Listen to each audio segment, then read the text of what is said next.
ચોર બનેલા પ્રેમીનું કરતૂત સામે આવ્યું છે।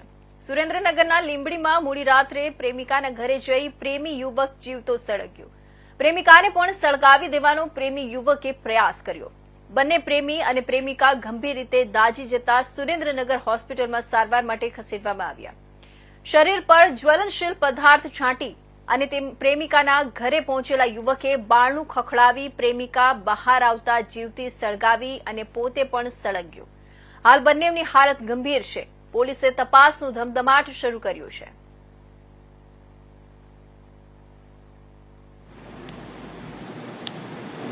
છે હું ને મારા સાસુ બે હતા।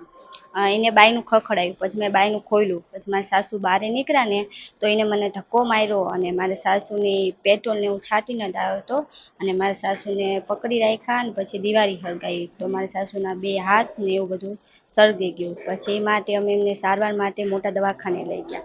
ત્યાં સારવાર ને એવું કર્યું, પછી ત્યાંથી લોકોએ અમને ચિઠ્ઠી કરી અહીંયા ટીબી દવાખાનામાં મોકલ્યા અને અત્યારે અહીંયા સારવાર ને એવું બધું ચાલુ છે। મારા સાસુ કેવી હાલત છે અને ક્યાં ક્યાં દાઝ્યા છે? બે હાથે દાઈ જાય છે, ગાલે દાઈ જાય છે અને થોડુંક સુરતના કામરેજ